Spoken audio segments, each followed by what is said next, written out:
launch pad, they would have been able to dispatch a chopper very quickly. When there was a shooting at the Navy Yard several years ago, that helicopter was used to airlift people who had been injured or people who had been hiding at the Navy Yard to safety, and so they would be able to come into the Capitol complex very quickly and as Alana noted, possibly lift an injured person away and take them to a medical facility for treatment, although we did also see DC Fire and EMS respond there as well. Monica Alba has been watching this story develop with me. Monica, what more can you tell us? Well, we're getting our first reaction, Aaron, from congressional leadership. We have a tweet from Minority Leader Mitch McConnell, who says, praying for the United States Capitol police officers who were attacked at the Capitol. We are still learning what's taken place. Grateful to all the U.S. CP and first responders who are on the scene. So that's the real first official reaction. We're hearing from, again, leadership on Capitol Hill, who we should point out aren't actually physically there because they're back in their residences and in their hometowns and districts, given again that Congress is not in session. So that's the first we're hearing. We're waiting to get more. Nothing official yet from the White House or from Speaker Nancy Pelosi's office, for instance. But another little bit of color that I can provide for you here through our colleague Julie Sirkin, who is on the ground. She covers Capitol Hill, and she is really noting a high presence of more National Guard troops who have now marched to that area, and they're carrying shield. So they are also still in a posture where some of them are even telling her this is still a very active and fluid situation, and they were told essentially to march over there in high numbers. She says she sees dozens and dozens who are there just in case. There are also more ambulances and police cars, and they're being extremely strict, as you can imagine, with who can come and go at this moment, given everything is in lockdown. Something else that our other reporters who cover the Justice Department are confirming to us now, the FBI is involved in the response. You might even see them in some of these images with their notable windbreakers that say it in bright yellow letters. They are on the scene already, also responding to what just happened in the last hour or so here, Aaron. Monica, I know you've been monitoring what's been coming out of the White House about this, and Jen Psaki, this happened right as she was wrapping up her press briefing today, so there wasn't a lot of information from there. The president, though, even though he was traveling, we know he travels with staff. There likely would have been someone receiving information about what happened at the Capitol, right? I mean, the president would, at this point, even at Camp David, would have to know something is going on.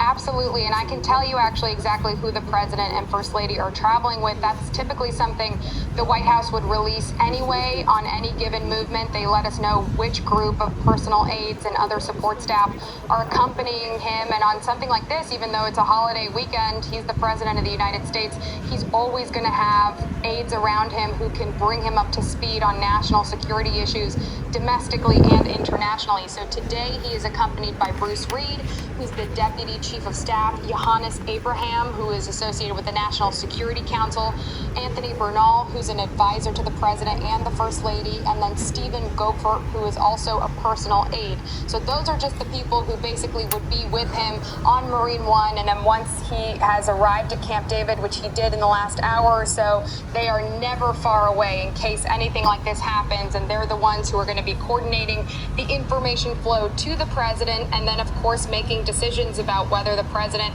would need to speak to the nation, issue a statement. All of that is being evaluated right now. And yes, Jen Psaki was mid-briefing, even though the president had already left the building for the Easter weekend. She was still answering reporter questions while this was all unfolding. And our own Kelly O'Donnell posed to her whether she knew about this incident or if there were any updates she could provide.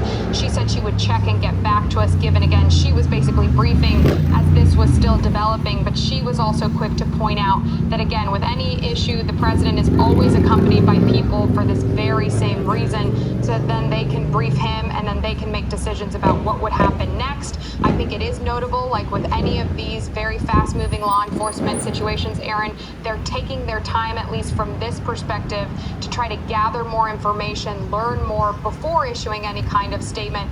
But I think also the fact that this overarching reaction from the Minority Leader Mitch McConnell seems to be the Capitol Police, it's clear, were attacked attacked. They felt attacked. Their own officers were injured. We have been able to confirm. And if you really think about everything that this force has gone through over the last nearly 3 months, that is very significant and can't be ignored here given the backdrop of the January 6th attacks. But we also know from Capitol Hill, there's a lot of debate now, Aaron, about whether they're going to study this or do a similar 9/11 style commission report into the security failures. And again, we know that they felt confident enough to remove the very outer perimeter fencing and go back to just the inner perimeter fencing, that clearly they must have felt there wasn't as much of a risk or security threat given the comparison to what we saw in the weeks following the insurrection at the Capitol. But as you can see again from this vehicle, those barriers did their job. They are always going to be up and only removed once Capitol Police have said the car can enter the premises. And again, this one was actually 2 full barriers away. But that fencing that you see there is what is likely to remain in place for a long time to come, given January 6th and what we are seeing here today, Aaron.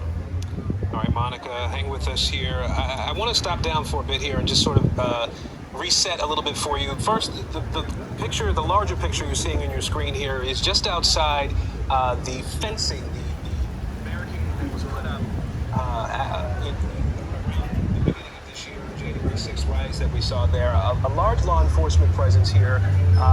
It looks like there's some leadership from U.S. Capitol Police, at least, and so we expect that we could be getting a statement, some sort of a briefing from leadership there with Capitol Police at any moment now. We're going to try to make sure we can bring that to you if it happens. At this point, the only official statement that we've seen from U.S. Capitol Police is the tweet that they put out a little less than an hour ago, saying that they were responding to the North Barricade vehicle access point. That's for people to read when you tell them to shine. Someone having rammed a vehicle healing, into healing, two Capitol Police healing, officers. healing, they said then in that statement that a suspect was in custody, that the officers had been injured, and that all 3 of them, the 2 officers and the suspect, had been taken to the hospital. So that was the official statement.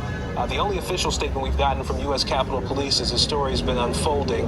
Monica Alba, again, watching this with me and trying to gather more information as we go. Monica?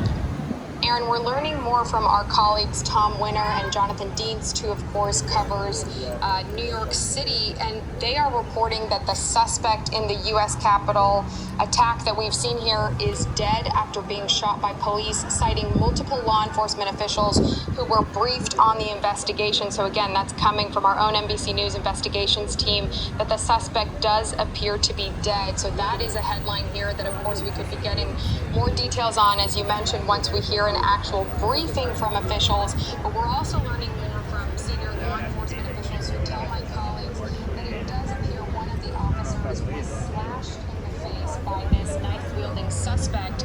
We know that after this person rammed through the barrier, got to that giant white portion and barricade that stopped it, that person did get out of the car, brandished a knife. It seems, obviously, according to this reporting citing a law enforcement official, got close enough to attack one of the officers and slash them in the face, according to Jonathan Dienst. And that person, the officer, has been transported to the hospital, and we know there are several who are injured. It wasn't just this one person. So that is the latest. All of this is very fast moving and breaking at this moment, but we are getting just more and more information trickling in here, Aaron. So that's the latest. All right, Monica, thank you for that. And I can't help but to note that this is, in my memory, the second time that, as we believe someone's died here, the second time that U.S. Capitol Police have been put in a position where they've had to engage with someone who tried to breach the security apparatus that surrounds the U.S. Capitol, and that person has been shot and died in 2013. There was another incident where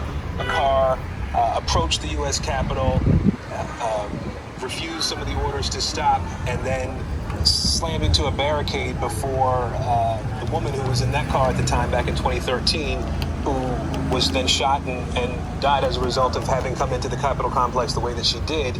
We also have one of our, I believe, producers on the phone with us. Julie Sirkin has been... Julie, you're inside the Capitol? Hey, Aaron, no, I'm actually outside of the Capitol right now. Okay, tell us what you know. You've been reporting out on this quite a bit over the last hour. What do you know? Yeah, so I'm standing right now about a block from where the incident took place. I actually watched as around 36 National Guard troops march towards me with shields, fully armed. They have all equipment on them right now to kind of guard this barricade, and they close, of course, all the entrances surrounding where the scene took place. I'm still seeing ambulance, a really heavy presence of police cars a few blocks down. Just to give you a perspective of my location, I am adjacent to the Supreme Court and by the Senate office buildings, because that's where the incident, of course, took place. And as you mentioned earlier, of course, Congress is not in session right now. The senators and House members are not in the buildings.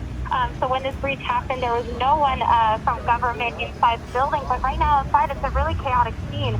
And the National Guard troops, the numbers just dwindled down in the last few weeks. And these barricades in front of me are now not here because they decided to lighten up security. And we're almost 3 months out from January 6th when that insurrection happened. But again, this incident happening, our colleagues reported this appears to be a lone wolf, and the suspect was reportedly shot. It's a chaotic scene out here. The press aren't being allowed in. We're sort of standing on the outskirts. I tried to get in at different entrance points. I sort of walked the perimeter, and cops are really much just trying to figure things out and getting everything together. I watched National Guard came out of the various office buildings to take their posts.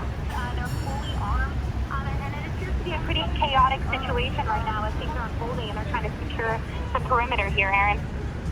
So, Julie, does it seem to you as though you mentioned the National Guard troops, does it seem as though they were already nearby with their gear, or that they were brought in and I know the DC Armory, the National Guard Armory, is only 2 or 3 miles away from the Capitol complex, but were they already in that area and then immediately moved to those posts, or do you think they were brought in?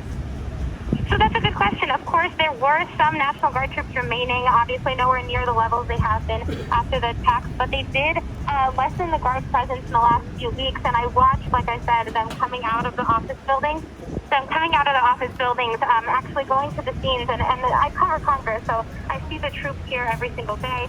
They're not as nearly as present as they were, but I think that these troops that are here right now, if not all of them, some of them at least came out of the office buildings that are nearby, because of course they kept some level of troops here. But again, this is nowhere near the level it's been. I mean, even now, I'm looking at this barricade, and it seems like they brought out all the troops they had to kind of support the Capitol complex and the Capitol Police right now.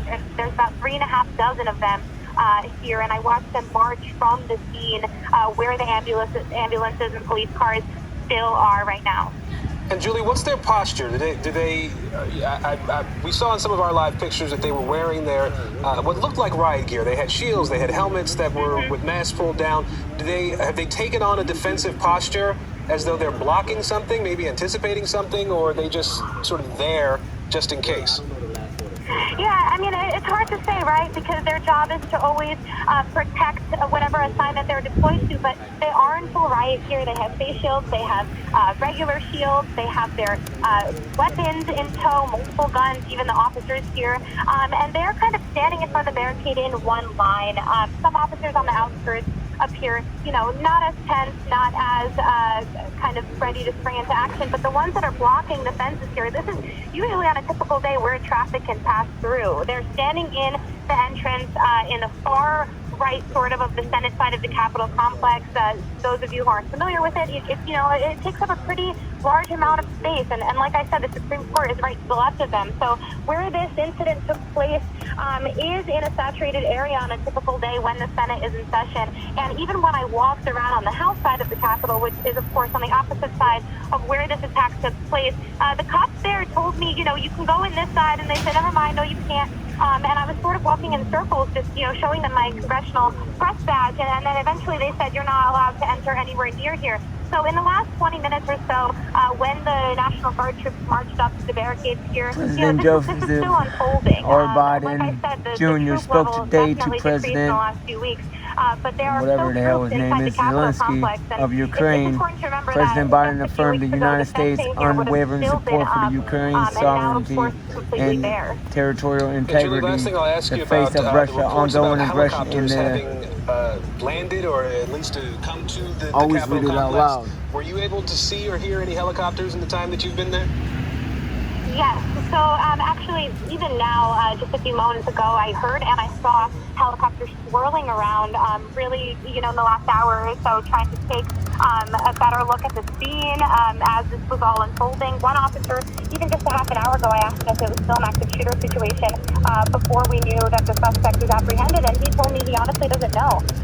It could be, and so they're really on guard here and on high alert after what happened in the city just 3 months ago next week. And so this is very much still unfolding. They are still very on alert in their security posture, and we just learned actually in 20 minutes that Capitol Police are planning to give a press conference, which is notable because this is their first press conference since the attack happened on January 6th as well.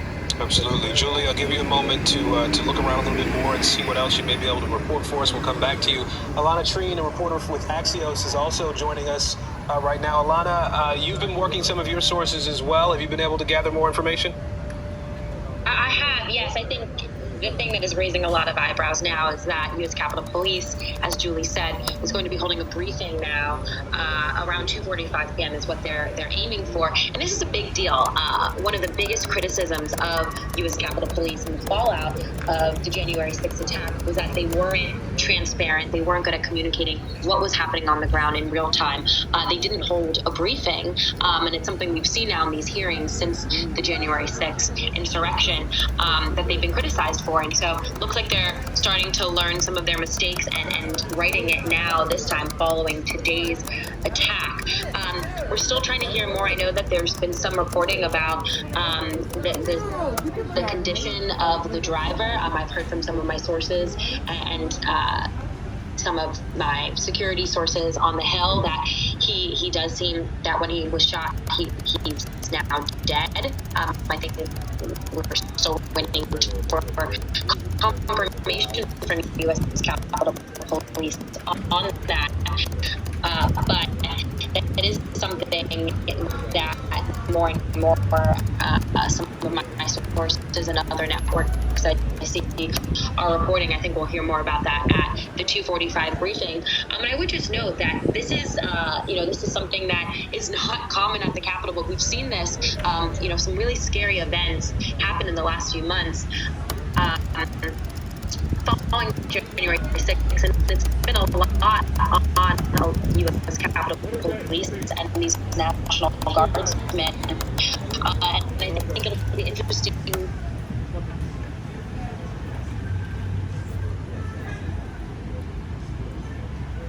Some questions I'm already hearing from different aides and top aides to different lawmakers is whether some of the fencing that was taken down in recent weeks will be put back up, whether President Biden will continue to move forward with his plans to hold a joint address in front of Congress. So that's supposed to be coming in the next several weeks, closer to the 100-day mark, which is rapidly approaching on April 30th. No word yet whether this changes those plans, and also what kind of security will remain now. Given what's happened, I think a lot of people who are on the Hill, like Julie, who was just on the program, are still on lockdown. People are not being able to enter or leave the complex. I imagine that will continue for the next potentially few hours. Hopefully, people are able to move around shortly. But again, it does seem contained, and we should be hearing from U.S. Capitol Police soon. All right, Alana Treen from Axios for us. Alana, thank you very much. And we'll note, too, as we approach 2:30 here on the East Coast, that we do anticipate a news conference from U.S. Capitol Police around 2:45 this afternoon, 2:45 Eastern Time. We'll, of course, be monitoring for that, and we'll bring it to you as it happens. Tom Winter, our correspondent for investigations, has been gathering information about what's happened here at the Capitol. Tom, you there? Yes, I've got you. Aaron, so a couple of things that we're working on and we're learning about at this point, that vehicle that's crashed up against the barricade, the initial indications that we had heard or were suspected, I should say, is that the Capitol Police officers that were injured as a result of this incident and were injured because they were ran by the car. That appears that it may not be the case. In fact, the suspect, who we now understand multiple law enforcement officials telling myself and my colleagues, Jonathan and Pete Williams, the suspect is deceased after being shot by police. But apparently, when that suspect exited that blue vehicle, tried to, or may in fact have, stabbed Capitol Police officers during police.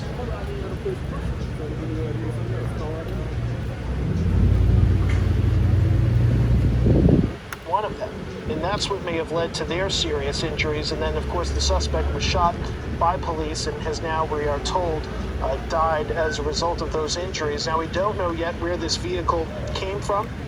We don't know information about the suspect that we're feeling comfortable to share at this point. We want to be very clear about that and make sure that we have that information confirmed when we do report it. So the initial indication and information from the scene is that this was some sort of a criminal incident or attack, that this person tried to get through that barricade, crashed into it, exited the vehicle with a knife, and may have in fact stabbed one or more Capitol Police officers before being shot themselves. We're told the person is a male.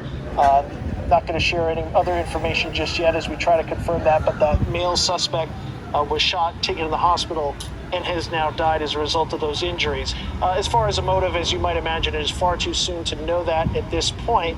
The suspect would know what their motives were or are, and that suspect is now dead. So that's going to make things a little bit more complicated.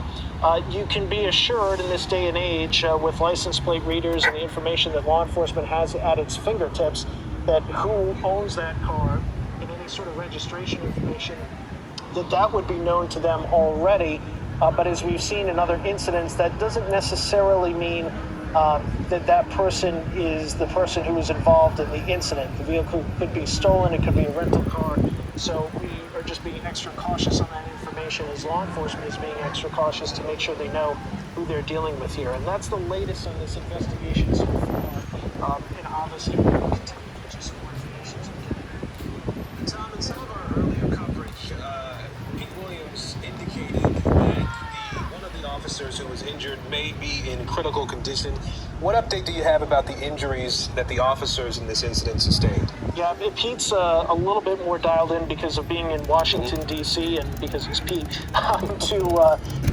that specific part of it. So, yes, it does sound like one of those officers is in critical condition. Obviously, a number of police officers injured, one dying as a result of the Capitol attack on January 6th. So this has been a particularly troubling time and trying time for the United States Capitol Police Department.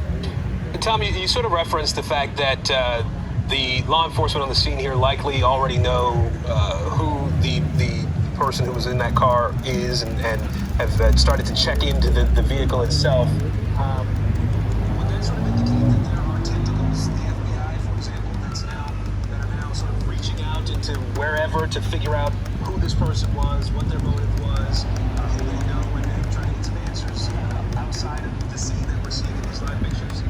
That's exactly correct. So what would happen typically in an investigation like this, and I'm not saying specific to this case, but typically what happens based on the people that do this type of work that I've spoken with in the past, they would immediately look at the registration of the vehicle. Once they took the suspect or in the process of taking the suspect to the hospital, they would go into their wallet and try to find some sort of an identification, see if that matches the person in the vehicle. But even then, somebody could come up with a fake identification. So that information would be a little bit more difficult to get, or you would at least want to confirm it. From there, they would look for a criminal history in their database. Is there anything that they know about that person? Do they have fingerprints already on file? Any sort of criminal information through the FBI's CGIS database? And then from there, you would begin to work backwards and say, okay, if they know who the person is, do they have a social media? Do they leave anything behind in the car? Is there anything there that will tell us if there's anything else you could possibly be involved? Another piece of information that they may want to get is obviously any sort of motive that would be indicated either through their social media posts or from something left behind in the vehicle. Try to speak with those officers as they are trying to be treated, obviously, and see if those officers can say anything about any statements that the suspect gave, if they gave any, in the course of exiting that vehicle. Was there anything that they shouted or said? We've seen that in other incidents and attacks in the past, and it's been incredibly helpful. So those are things that, that's all kind of the initial work that needs to be done here. And you want to, of course, make sure that you're not going to have somebody else involved in a similar type of attack that this person may have been working with, though I suspect you would have seen that already. All right, Tom Winter, bringing us up to speed on how this investigation is likely to be folding out in the first few minutes here. Monica Alba is also with us. She's in Washington, has been watching this unfold and gathering information. Monica, there still appears to be a very large law enforcement presence. We saw some men in uniform, in military uniforms there as well, likely from the D.C. National Guard. What more can you tell us about what's unfolding at the scene here right now? Huge law enforcement presence, Aaron, that's right, and I expect that will continue. We're getting a little bit more information about the role that the D.C. National Guard is playing here. We know, of course, that guardsmen from all across the country were brought in the weeks after the January 6th attack to protect the Capitol, and remember, it wasn't uncommon to see hundreds of them loading buses and to be coming in and out for their shifts. Remember, in those early days, even sleeping on the floor of Capitol Hill in the hallways before cops were brought in and they could make for more accommodations in nearby hotels. So we know with that context that the National Guard, represented from all over, has been brought in, but the D.C. National Guard specifically today, according to a tweet, deployed an immediate response force which was composed of National Guard soldiers and airmen to the Capitol complex to support the U.S. Capitol Police, and they couldn't get into more details, they said, given again this immediate response force, but it was something that was done so quickly, and that's what I think is really notable here as well. When we look at the time frame, the fact that officials are set to brief in just 10 minutes or so, that is really, really notable given the fact that after the events of January 6th, we didn't even get an immediate briefing from the U.S. Capitol Police. It took so long to get more information from them and from law enforcement. So a very different approach today because, of course, also it's a very different scale. And that's important to point out here as well. The fact that this is one vehicle ramming through a barrier, but that did injure U.S. Capitol officers. And there's a lot that we don't know, again, regarding motive. But now that we're starting to get more details about the suspect who was taken into custody, and we can report and confirm, according to law enforcement officials now, who's dead, we're going to get even more information. But look at what's on your screen right now. It's just dozens and dozens of law enforcement officials on the ground, and then a huge variety of vehicles, of ambulances and police cars. And then outside of that, you see sort of a ring of dozens and dozens of these National Guardsmen who also were deployed with shields. So they're in a little bit more of an active posture than what you would see in the last few weeks. I live in a neighborhood very close to there, and you really have now become very accustomed to interacting with these National Guardsmen who have been deployed, but really they're usually just more casually behind the fence, monitoring, making sure everything's okay. So we're seeing a very, very heightened and different security element to this now, given what we just saw over the last couple of hours. But the fact that we're about to get a lot more detail speaks to the urgency and some of the new leadership, perhaps, that was installed here for the U.S. Capitol Police and other agencies because of what experts say was such a failure in terms of what we saw in the initial response on January 6th. So all of that is playing a new role in this narrative of getting us information more quickly. We saw those tweets really come very rapidly just in the hour or so after the event. And now we're also getting a lot more reaction from lawmakers, Aaron, who, again, we should remind viewers, are not physically present at the Capitol because Congress isn't in session right now. They're due to come back on Monday. But we are hearing from people like the minority leader and other House leadership who are really putting the focus right now on the Capitol Police officers, extending prayers for them, thinking of them and their families, given that we know at least a couple of them are injured. So I think we can expect to get more on their situations and how they're doing right now, especially those who were transported to the hospital, from officials here. And again, the one thing we're also really waiting on that is a little bit unusual given how much time has passed, we don't have any White House reaction at this point. We know that the White House press secretary is in the building behind me. She is still here at work monitoring the situation, even though the president is at Camp David, surrounded by a much smaller group of aides who are ostensibly bringing him up to speed on this. But what's also a little bit unusual and unique to the Camp David presidential retreat, Aaron, is that this is a place where the president travels to, but press do not accompany him, which is one of the only places where that's the case. When the president goes to Delaware for the weekend, for instance, or he would take Marine One or Air Force One, there's always a group of journalists who would travel with him. But Camp David is actually an exception, given it's outfitted to really be another executive residence and retreat, and he has all of the security and infrastructure there in place. It's about a 40-minute chopper ride away. So he left in the noon hour. He arrived before 1 p.m., but we haven't heard from him. We haven't gotten any kind of a statement from the White House either, but you can expect that he's been briefed, and when we do have that, we will bring it to you. All right, Monica Alba-Force near the White House right now in Washington. Monica, thank you for that. We'll reiterate that we do anticipate a briefing from U.S. Capitol Police in the next few minutes here.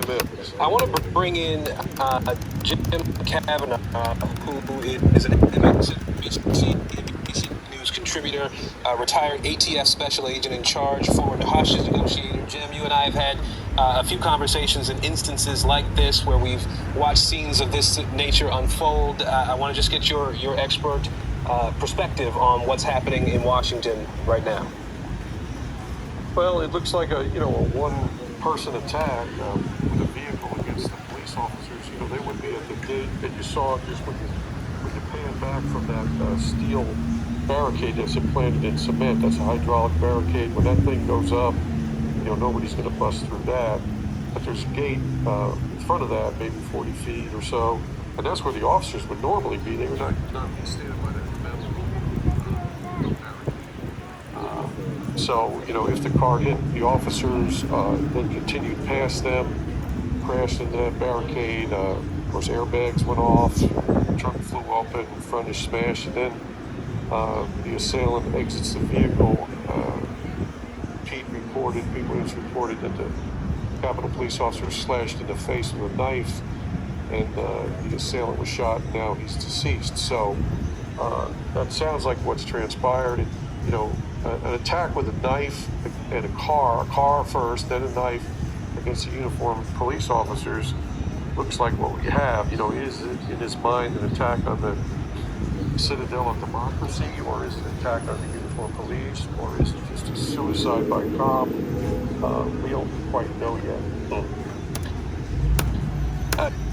Jim, I want to point out for folks again, just as we are approaching 2:45 now, that we are anticipating a news conference. I believe we have some pictures from where this is going to be happening. We can tell you that we expect we're going to hear from the Capitol Police Chief. As a matter of fact, it looks like a delegation of folks working their way. You look at toward the top of your screen there on the left.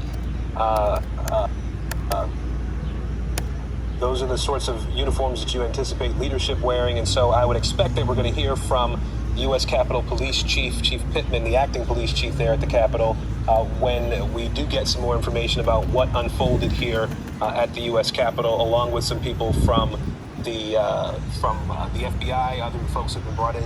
Jim Kavanaugh, this is a sort of incident where many of the dozens of law enforcement agencies that are in Washington, D.C. would come together to get control of the scene and then begin investigating, trying to come up with some answers about what happened here, right?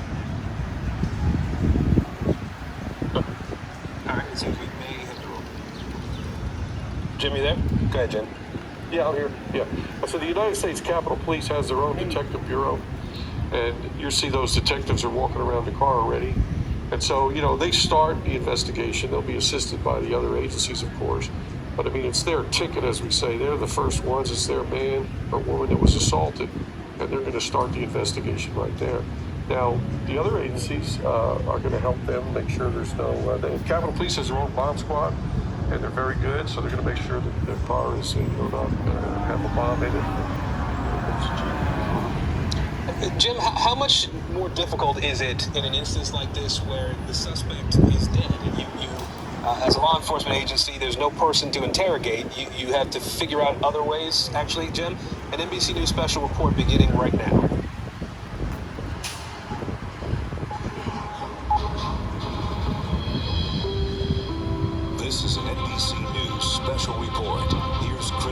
Good day, everyone. Capitol Police are briefing on that fatal security incident outside the U.S. Capitol this afternoon when a suspect rammed a car into a barrier and then wielded a knife at Capitol Police officers. At least 2 injured and the driver was killed. Let's listen.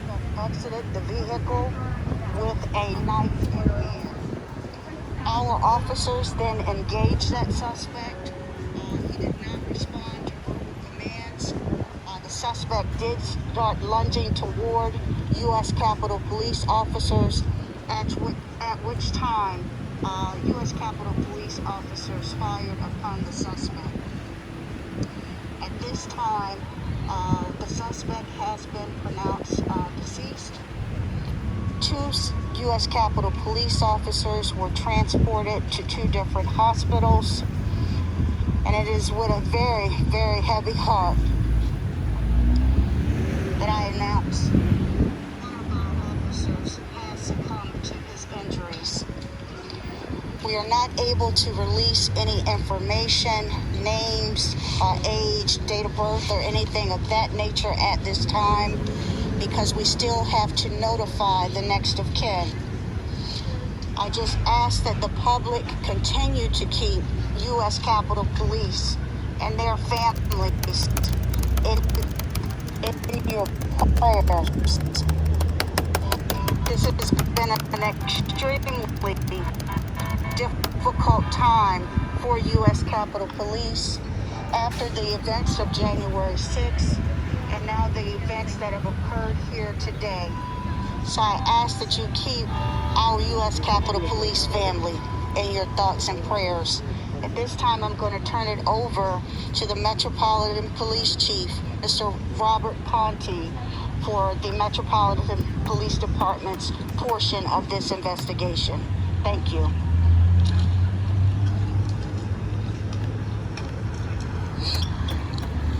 Good afternoon, I'm Robert Conti, Acting Chief of the Metropolitan Police Department. Our members responded to the U.S. Capitol today just after 1 o'clock p.m. To investigate an officer-involved shooting. At this time, the Metropolitan Police Department's homicide division is involved in its internal investigation with respect to the shooting death that occurred as well as the officer. There's not a lot of information that we can release to the public at this time, but we certainly will be working very closely with our partners at the Park Police, at the U.S. Capitol Police. At this time, I just want to extend my deepest condolences on behalf of the entire Metropolitan Police Department to all of the officers at the United States Capitol Police for their service and unfortunately for the loss of life that have occurred here today at the United States Capitol Police. Is there an ongoing threat here on Capitol Hill or in the neighborhood? What can you tell residents that live here as well as folks that work in this area? At this time, it does not appear to be an ongoing threat. Obviously, we're in the very early stages of our investigation. We need to obviously understand the motivation behind this senseless act. So the Metropolitan Police Department will certainly be doing that. I know you said the suspect is dead. Any reason to know that he was out at Capitol Police or any indication?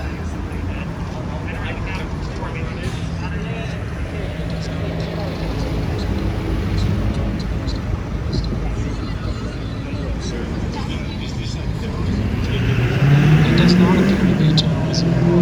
But obviously, we'll continue to investigate to see if there's some type of nexus along those lines. Yes. I'll refer that to the United States Capitol Police. Did the suspect say anything or yell anything at the time? I would say that at this time, the investigation is still in its preliminary stages, so we don't have that information. And the Capitol Police, as far as its security posture, remains in a steady state at this time. We are very thankful for our National Guard partnership. We do have National Guard on the campus, but the security posture at this time remains the same.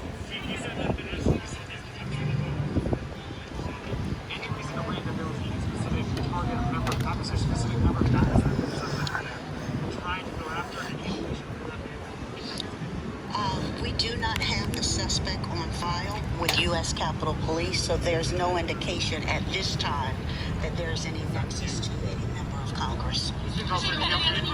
Yes, ma'am. We cannot confirm that, but the investigation is ongoing. The suspect did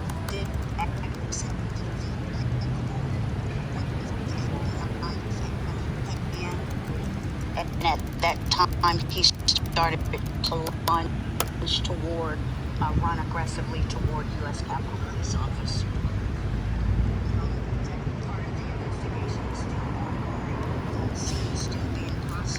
By Metropolitan Police Department, so we will have additional information at a later time. Did the suspect transported to the hospital? Did the suspect ever come in contact? I know you mentioned the lunge, but did the suspect come in contact and wrestle with the police officer there? The investigation is ongoing. From what we can see from video at this time, I do not see the suspect wrestling with a U.S. Capitol Police officer, but when he exited the vehicle, the knife was clearly in his hand, and he did start to run toward the officers. So at this time, this is all the questions that I am going to take. I turn it back over to Metropolitan Police Department's chief. Again, I ask you to please keep the United States Capitol Police family in your thoughts and prayers at this time. It has been an extremely difficult and challenging year for us, but we will get through this, and we do appreciate the community's support. Thank you.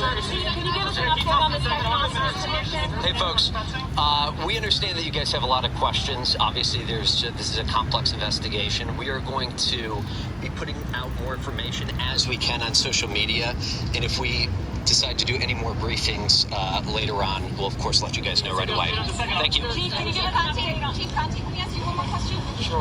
One question I had, looking at the grand fabric of all of this, USCP has changed their intelligence, the way they're sharing it.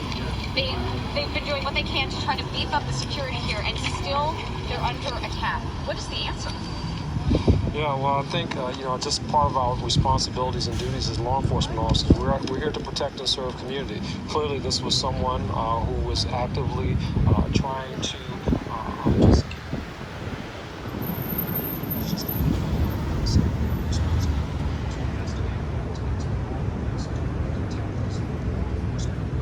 responsibility to get to the bottom of it. We'll do that. Thank you. Guy at the scene or at the hospital?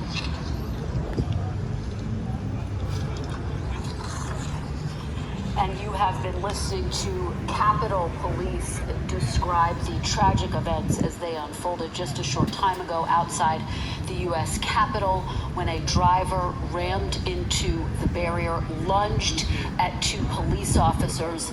Ultimately, one Capitol police officer did succumb to injuries. And so yet again, the Capitol Police has lost one of their own. Of course, on January 6th, Officer Rice was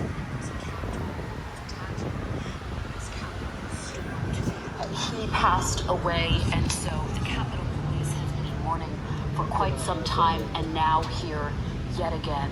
This is an investigation that is in its preliminary stages. You just heard the Capitol Police say that it does not appear there is an ongoing threat at this point. They are still working to determine if there are any drugs or alcohol involved in this. It doesn't appear to be terrorism, you heard them say. Let me turn to our Justice Correspondent, Pete Williams, who has been tracking the developments of all of this since it first unfolded. Pete, what are your takeaways? What more can you tell us? Well, first of all, for the police to be able to say they don't think it's terrorism, they must have a pretty good idea of who this was. Now, we're told that they have traced the car, and they know who the car is registered to. What they're trying to determine is that the person who was driving it today? So the last we heard, there was still a little bit of confusion about exactly the identity of the driver, but for the Capitol Police to say there doesn't appear to be a threat at this point is instructive. And the second point, Kristen, is we're not exactly sure what the injuries were that caused the death of the Capitol Police officer, whether it was being struck by the car. The way the police chief described it, it did not sound like the driver with the knife actually managed to get to the police officer and and stabbed the police officer with the knife, but we're just not sure about that because some of the early information we had is that the officer was stabbed and that the cause of the officer's death might turn out to be more the stab wounds than being struck by the car. But that's one question that the news conference left unresolved. But obviously the big question is, who was behind the wheel? Who is that man with the knife? What was the motive for that? And it's going to be several hours before we know the answer to that. And of course, the normal investigative thing where you question the driver is not going to happen because he did die in the hospital. And it's been, of course, just shy of 2 hours since this happened. So we're still at the very early stages of this. And Pete, as we've been discussing, the Capitol already has an increased barrier outside of it because of the events that unfolded on January 6th when a mob stormed the Capitol and again claimed the life of another U.S. Capitol police officer. What happens now, as you have underscored so well, this investigation is in its early stages? Well, remember, the security here, quote unquote, worked. That car did not get past that barrier. That's what the security was intended to do. The police officers who were there to make sure it worked, of course, one of them has paid the ultimate price. But whether that means there should be more security, that's something that the members of Congress are going to have to decide. And Pete, stand by with us as we go to our Capitol Hill correspondent, Casey Hunt, who was there on January 6th when the Capitol was stormed, has been there for so much of the debate about what, if any, security perimeter there should be around the U.S. Capitol. And Casey, as you have reported, this is a community, this is an area that has frankly been on edge to some extent in the wake of January 6th. Now some time has passed, and then this happens. What are your takeaways, Casey? Kristen, I actually want to focus in on the U.S. Capitol Police specifically because you heard that plea repeated. Pray for the families, pray for the Capitol Police family, and for all of us who are affected by this. I can just tell you, this news that another officer has passed away is devastating for the Capitol Hill community. It's devastating for those of us who consider ourselves part of that community, having been there as reporters, in my case, for many years, and there are many others who've been there longer than I have as well. These officers have been working around the clock since January 6th. They don't have enough manpower, so they're putting in overtime hours. They're working weekends. Some of them, I talked to one officer who had gone 20 plus days without a day off in the wake of the insurrection because the security posture was so on high. So to have something like this happen where yet another of their comrades has fallen and where it seems like such a deliberate attack to have a man get out of a car with a knife and go after an officer really, I think, just feels like being hit when you're already down. And so I think that I'm already hearing from members of Congress, from staffers who are texting or writing to just say that they're heartbroken. And so I think that there is a lot of anger, a lot of sadness right now about what has happened here. Now, big picture, you're right to point out that there has been a lot of discussion also about the security perimeter. And had they not moved the security perimeter back a little bit toward the Capitol, this car would not have been able to reach this point that it did. Although that's not to say that there couldn't have been a similar incident with a police officer at a different checkpoint. I mean, they have to guard the walls at some place. And in this case, the incident happened closer to the Capitol than it might have.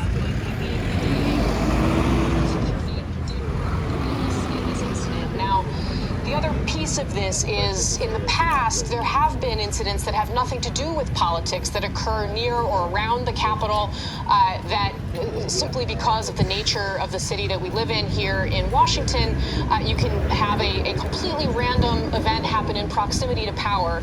There was a woman who drove a car near the Capitol and was killed in an incident a few years ago that I covered. It was not related to politics at all.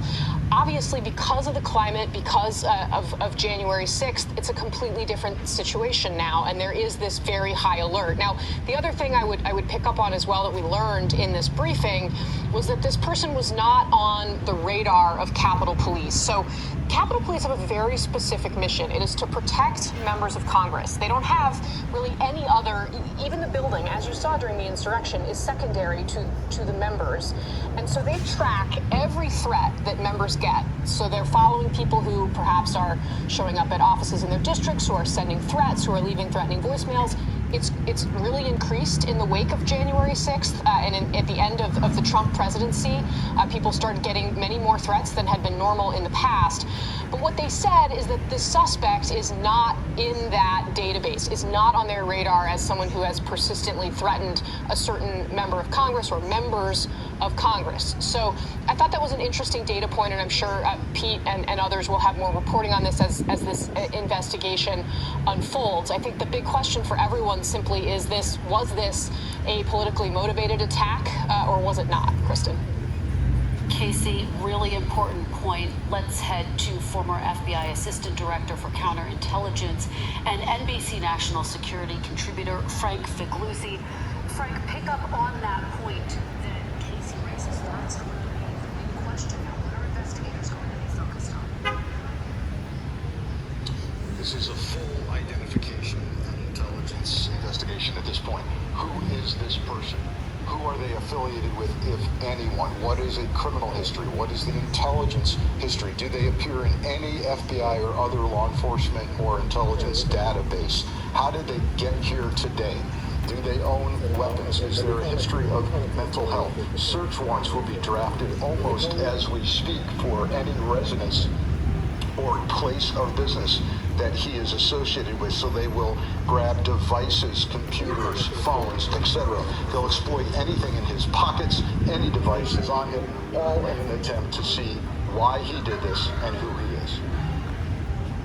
All right, Frank Figliuzzi, Casey Hunt, Pete Williams, thank you for helping us with this breaking news coverage. One U.S. Capitol Police officer has been killed, another injured after a car crashed into a barrier. We will have full details coming up on NBC Nightly News. I'm Kristen Welker in Washington. Good day, everyone.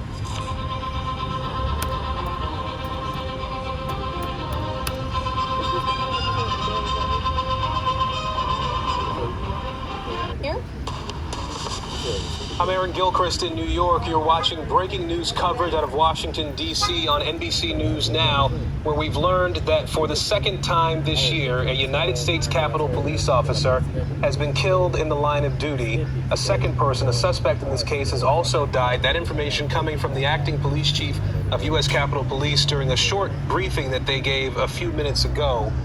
We know at this point that the person who was driving the car you see on your screen here hit two Capitol Police officers before being shot by a police officer after wielding a knife, getting out of the car wielding a knife. Monica Alba is in Washington for us. She's been following these developments. Monica, can you lay out first what we know about what happened starting at about 1 o'clock this afternoon? Yes, Aaron, and really the main headline here is that according to U.S. Capitol Police, the threat is over at this time. This is no longer an active situation. They do believe that that has been contained, and we got that horrifically tragic update that one of the Capitol Police officers who was involved in responding to this attack has died of their injuries. We did not get a lot of information, even though the reporters at that briefing were trying to ask about what kind of injuries and whether the officer died at the scene or at the hospital or on the way. So there is some question marks that linger over that question, but we know that the suspect in this vehicle, who is also dead, according to law enforcement officials, got through the barrier in the vehicle. This man then exited holding a knife, lunged at the officers, and very interesting to note here, Aaron, this is something that the officials said they have video Of course, this is a heavily patrolled area with a big police and law enforcement presence, but they also have plenty of security cameras and perhaps other eyewitnesses who have this on video, and that they were able to review that, and they said that the suspect did lunge with a knife, and then the suspect was shot by the responding officers and then ultimately did die from those injuries. So the other really important headlines here that now officials can confirm, they believe and say this is not terrorism related, that this person, this suspect who died, was not on file with the U.S. Capitol Police, and they don't believe any particular member of Congress was targeted with this attack. They were asked whether there's any other information about the motive, and they said that it is just too soon at this time. They weren't going to be able to give more details, but importantly, of course, this investigation is ongoing, and that is what we do know at this point. Now, I can tell you also that President Biden is at Camp David. He is at the presidential retreat in Maryland. I can confirm he has been briefed on the incident by the aides who traveled with him, and the White House is preparing to release a paper statement in the next hour or so. So we will bring that to you when we know it, Aaron. But really here, I just can't emphasize enough, on this Good Friday, as we just get over the 3 p.m. mark, even as those police officials were briefing, you could hear church bells toll in the background when they offered that very somber and awful update, and really everybody just extending their thoughts and prayers to this fallen U.S. Capitol Police officer and their family. There have only been really a handful of Capitol Police officers who have ever died trying to defend it, and of course we know that Officer Brian Sicknick was someone who did die in the line of duty around the January 6 attacks. We don't yet know the identity. They haven't given us that information for the officer who lost their life today, Aaron. All right, Monica Alba for us in Washington right now. Monica, thank you for that. It's worth noting that the U.S. Capitol was not occupied in any significant way in terms of large numbers of people who were working in the building because it is a holiday weekend. Congress is not in session. There were not many staffers, if any, in the building, the Capitol or the office buildings that surround it today because of the holiday weekend.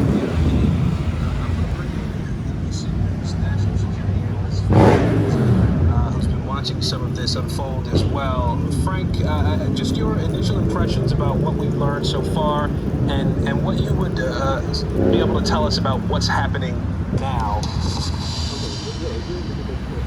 Frank, you there? Well, first, obviously, we've had I'm here. Obviously, we've had a tragedy with the fatality of a police officer and the subject being killed as well. But this could have been even worse had it not been contained at the barricade situation.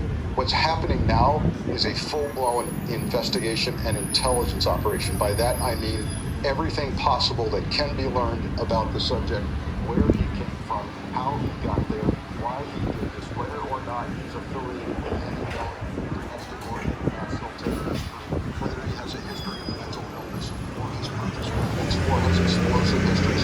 All of that is being worked on now, and even as we speak, it's likely that search warrants are being drafted for his residence or place of business so that his devices can be scrubbed and scoured for any reasons and motivations that can be learned about why he did this and whether there's any continuing threat from others who might be associated with him. Frank, as I think about the response to an incident like this, we know that the Capitol complex and that area around it is fairly heavily fortified. Obviously, the police presence that's there, the barriers that are both always up and only raised when necessary would be options, things that could be deployed here and used to stop a potential threat. But talk a little bit about how uncommon, how rare, how surprising it is to have an incident like this happen outside the Capitol. And obviously, we can't even begin to compare it to what happened on January 6th, a much different sort of incident versus what we were seeing here today.